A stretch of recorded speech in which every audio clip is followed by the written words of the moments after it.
इसमें outer shell का भी रोल नहीं होगा इस पॉइंट पे, और ये जो पोर्शन है ये भी नहीं रोल प्ले करेगा, सिर्फ इतना स्फीयर प्ले करेगा। तो इसमें कितना मास है? मास है इसका m dash is equal to, small m इसका मास है, small m. So m m1 is equal to small m, एक्सीडेंट तो वॉल्यूम वाला फॉर्मूला रखे करेंगे। आर माइनस एक्स बाई, अगर याद होगा तो फॉर्मूला यूज किया था R by are cube, yes sir. कि जो यस m1 सर। का फॉर्मूला वो था capital M R square by are cube, नहीं R cube by are cube. Sir वो तो क्यूब बाई क्यूब ही आएगा, फिर फोर्स में वो कट हाँ जाएगा। हाँ हाँ, r cube by are cube. तो ये रेडियस इसकी हो गई, इसकी radius r minus x cube divided by इसके स्फीयर का क्यूब, ये m1 हुआ। सो व्हाट इज, हाँ, तो फोर्स के लिए हम यहाँ पे लिख लेंगे जो भी यहाँ पे फर्स्ट पार्ट में ए में f one is equal to g m1 m dash mass place किया हुआ है divided by r minus x का होल स्क्वायर, तो हो जाएगा जी m1 की वैल्यू स्मॉल m, और ये r minus x divided by are cube. M dash शायद मास प्लेस किया हुआ, तो एम डैश भी हो जाएगा यहाँ पे।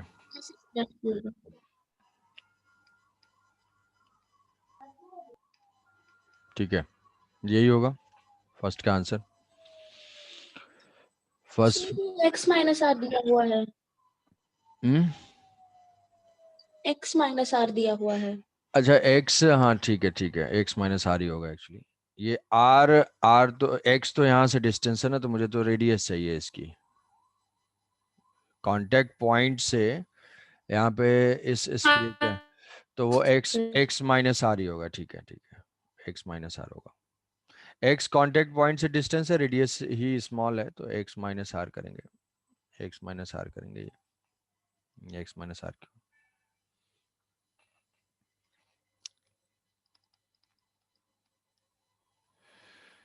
और ये कैंसिल आउट हो जाएगा एक्स माइनस आर क्यूब।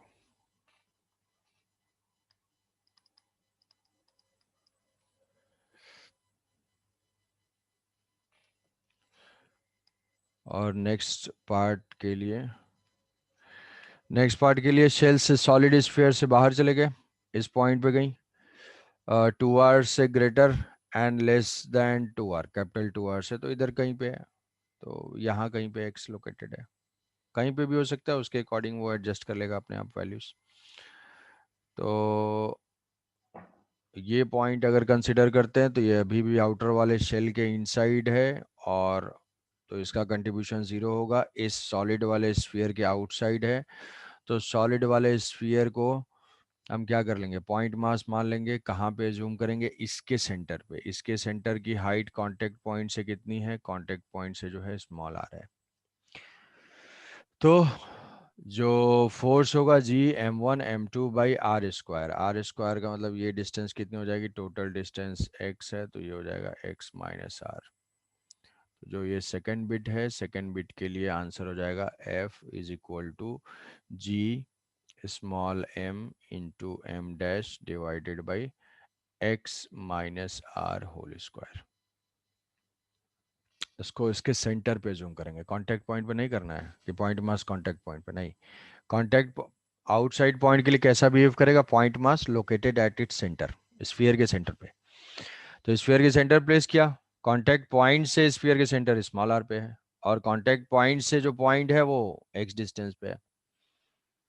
अच्छा जो सर। जो फोर्स हो जाएगा वैसा हो जाएगा, जी m1 m2 greater than 2r, greater than 2r मतलब जस्ट आउटसाइड चला गया ये, फॉर आउटसाइड पॉइंट ये अपने सेंटर पे, तो दो मासेस लोकेट कर दोगे।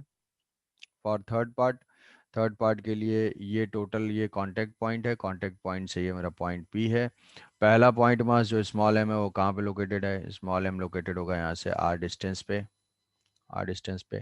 फिर ये जो कैपिटल एम है वो कहाँ लोकेटेड होगा, कैपिटल एम अपने सेंटर पे लोकेटेड होगा, तो कैपिटल एम जो है वो कैपिटल आर डिस्टेंस पे होगा, कैपिटल आर डिस्टेंस पे होगा। यहाँ पे जो है एम डैश लोकेटेड है, यहाँ पे कैपिटल एम लोकेटेड है।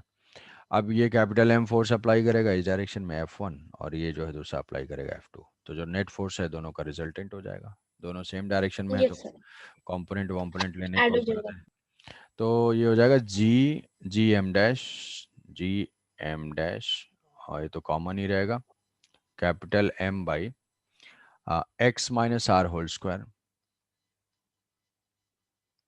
और plus small m X minus small r whole square. ये हो जाएगा बी पार्ट और ये हो जाएगा सी पार्ट। ठीक है।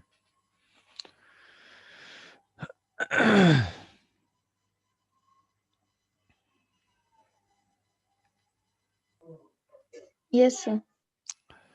तो ये हो गया। और कोई डाउट इसमें? नहीं? चलो। तो तो ये शेल थ्योरम का एप्लीकेशन था, बस केयरफुली जो है मास को प्लेस करना है। और तो लास्ट में हो चुका था एक्सलेशन ड्यू टू ग्रेविटी। अब इसमें एक ग्राफ है, draw the graph of acceleration due to gravity. बहुत फ्रीक्वेंट ग्राफ है कि draw the variation of acceleration due to gravity as a function of R from the centre of earth के centre से G versus R का graph. Draw variation of G, acceleration due to gravity का variation of from centre of earth, variation of G with respect to r. R is the distance from center of earth, अर्थ के centre से are distance पे। तो इतना specific mention करने की जरूरत क्या है सर? अभी जो हम जो भी फॉर्मूला डिराइव कर रहे थे ना, वो क्या था? वो डिस्टेंस था कहाँ से? सरफेस से। अगर देखोगे एच के लिए या डी के लिए जो भी था, वो डिस्टेंसेस हम सेंटर से नहीं ले रहे थे, सरफेस से ले रहे थे। कि ये सरफेस है, सरफेस से अगर हम लेंगे एच हाइट पे ऊपर जाएंगे, डी डेप्थ पे नीचे आएंगे, तो क्या वेरिएशन होगा। अब उसी में क्या करना है कि सेंटर से उस फॉर्मूले को चेंज कर देना है। कि सेंटर से अगर आर डिस्टेंस पे है, तो सेंटर से अगर डिस्टेंस लेगा, तो सपोज कि एच हाइट वाला अगर हम फॉर्मूला देखते हैं, एच हाइट वाला फॉर्मूला देखते हैं, तो हमारा जहाँ पे भी होगा, अभी सेंटर से डिस्टेंस लेंगे तो वो पॉइंट क्या हो जाएगा? वो पॉइंट हो जाएगा स्मॉल आर हो जाएगी। और वो small r is equal to क्या है? हाइट तो यहाँ से एच लिया है, और यहाँ पे क्या हो जाएगा? R E. तो अगर हम अबव जाएंगे तो ये जो है क्या हो जाएगा? R is equal to r e plus H.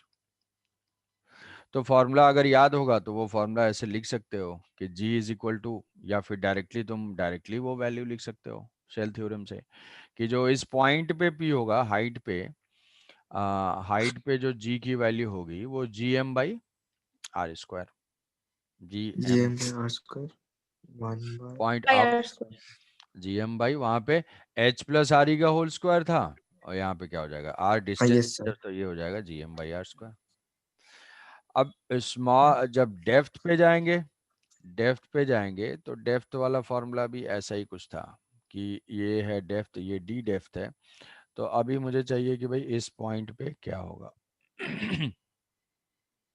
इस डी डेप्थ पे ये पॉइंट क्यू है, तो what is the acceleration due to gravity for inside point? तो यहाँ पे हो जाएगा जी, फॉर्मूला याद करोगे तो ये था जी, और एम का वैल्यू।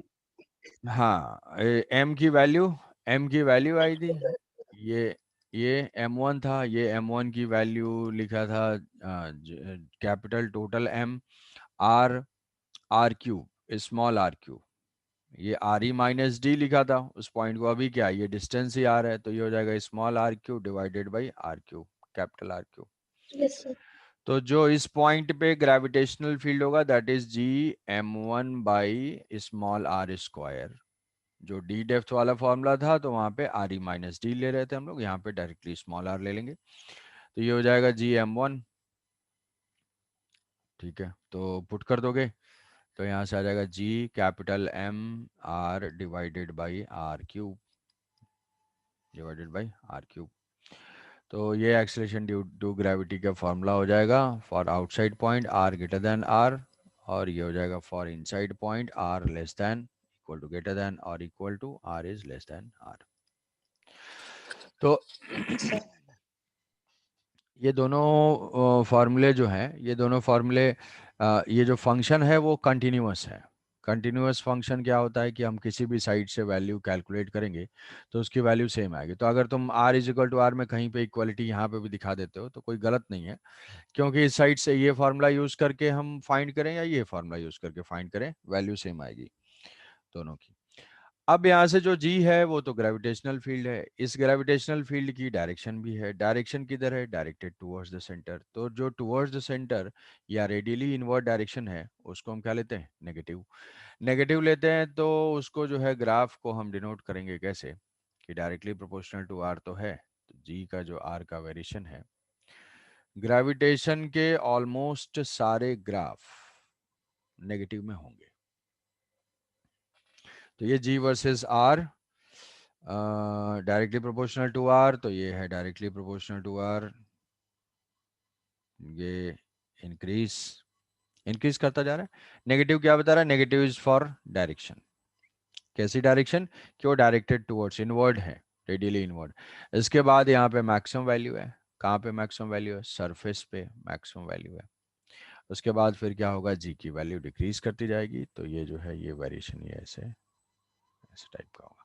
यहाँ पे G is directly proportional to small r, और यहाँ पे G is inversely proportional to 1/r²।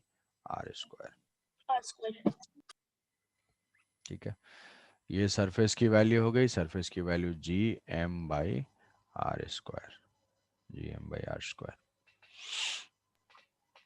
Sir हाँ, सर इस ग्राफ में हम क्या चेंज कर सकते हैं जिसके कारण ये जो ग्राफ है वो ऊपर आ जाए?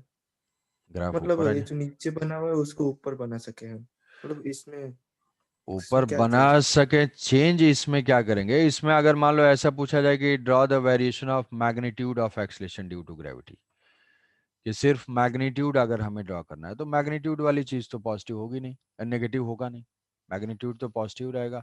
तो अगर ओनली मैग्नीट्यूड रहेगा तो ये ऊपर हो जाएगा। ऐसे नेगेटिव क्या यस सिग्निफाई कर रहा है कि ये बिलो वाई एक्सिस, ये सिग्निफाई कर रहा है कि हमारी जो एक्सेलेरेशन, जो ग्रेविटेशनल फील्ड है वो हमेशा डायरेक्टेड टुवर्ड सेंटर है। अदरवाइज ये पॉजिटिव ही होता। लेकिन नेगेटिव दिखाने का मतलब क्या है कि हम डायरेक्शन भी दिखा रहे हैं, इसमें डायरेक्शन इंक्लूडेड है। यस अब यही जो है, अगर इलेक्ट्रोस्टैटिक्स में ये पॉजिटिव चार्ज का स्फीयर हो जाएगा, तो पॉजिटिव चार्ज से जो फोर्स होगा, जो फील्ड होगा, वो रेडियली आउटवर्ड होगा, तो यही ग्राफ हो जाएगा, वो पॉजिटिव हो जाएगा ऐसे। समझे? यस सर यस तो, सर तो negative denotes the negative direction denotes, और negative is for denotes the direction direction of G towards centre, towards centre और इनवर्ड, रेडियली इनवर्ड।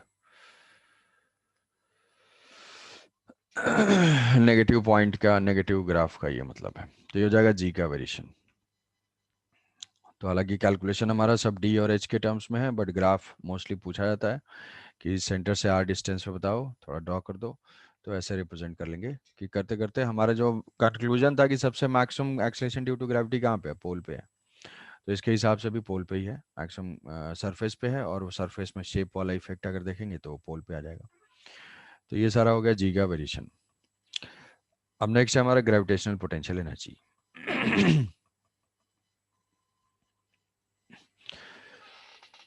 तो दो gravitational potential energy, gravitational potential energy U and gravitational potential and gravitational potential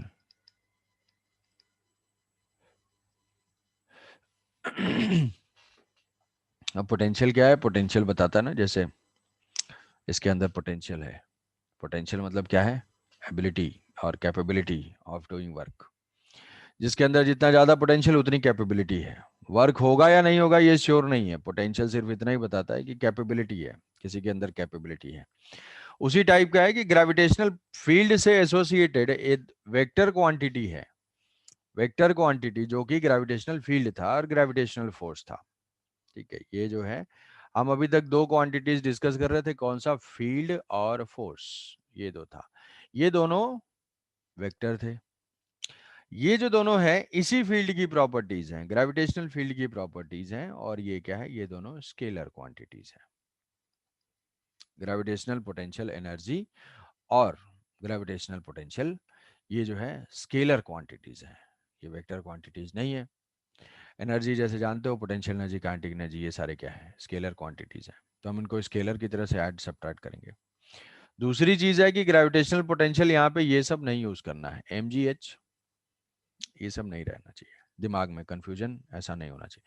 gravitational potential mgh तो हम अर्थ के लिए बोल रहे थे। हमारे दिमाग में gravitational force, acceleration due to gravity, ये करते करते सिर्फ यही मिसकॉन्सेप्शन रहता है कि केवल अर्थ ही ग्रेविटेशन अप्लाई कर सकता है। ऐसा नहीं है।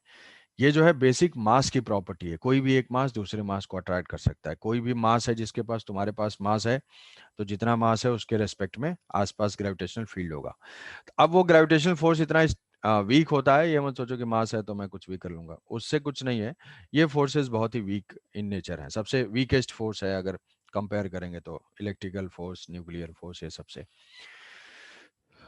तो ग्रेविटेशनल पोटेंशियल एनर्जी, अब ये दोनों जो है इसी फील्ड की प्रॉपर्टीज हैं, उसी मास से एसोसिएटेड हैं, और ये दोनों स्केलर क्वांटिटीज हैं। तो हम पहले डिफाइन करेंगे what is gravitational potential energy. तो जो पोटेंशियल एनर्जी है वो पोटेंशियल एनर्जी बताया है कि energy due to the configuration होता है। तो कॉन्फ़िगरेशन होता है मतलब कि work done by external agent. तो यहाँ पे मैं ऐसे समझो कि it is defined as gravitational potential energy. Gravitational potential energy is work done by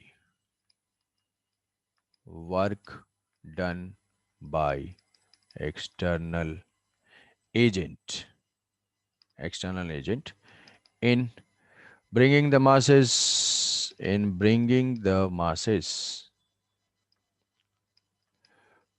from infinite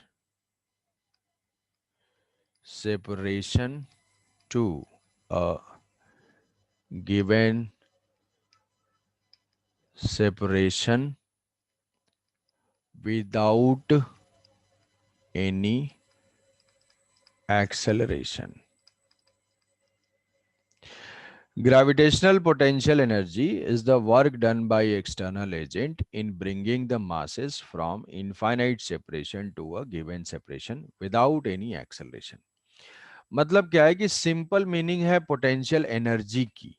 simple meaning है, जैसे मान लो अभी mgh के टर्म्स में भी सोचो।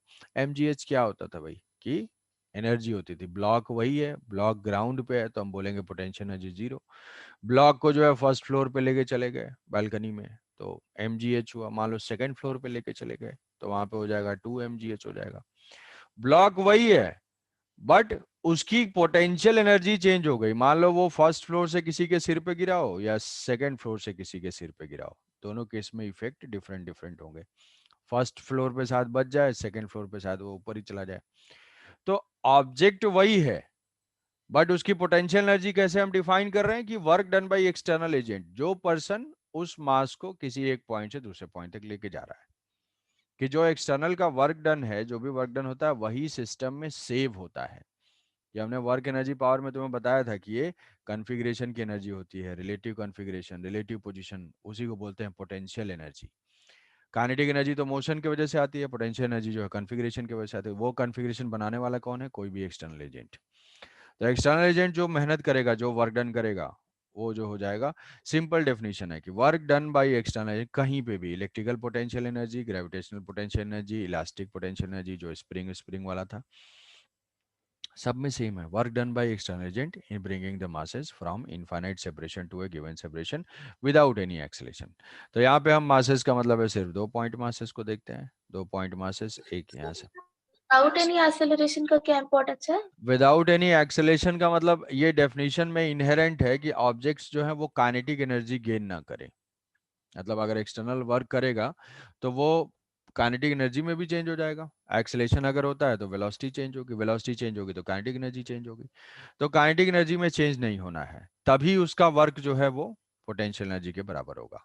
अदरवाइज कुछ काइनेटिक में चला जाएगा, कुछ पोटेंशियल में चला जाएगा, इसीलिए ये रेस्ट्रिक्शन रखा गया है। ठीक है, तो इसके लिए मैं मास ले लेता हूँ, इसको स्मॉल m ले लेता हूँ, और इससे जो दूसरा मास है वो इनफाइनाइट सेपरेशन पे है, infinite separation r is equal to infinite पे है, और इसको जो हम टेस्ट मास लेते थे m0 ऐसे ले लेते हैं, और अब ये रिड्यूस होते हुए आएगा। तो 2 point mass m and m0 लिया, उसको बाद में हम m1 m2 कर लेंगे। तो एक्सटर्नल एजेंट क्या कर रहा है कि इसको लेके आ रहा है,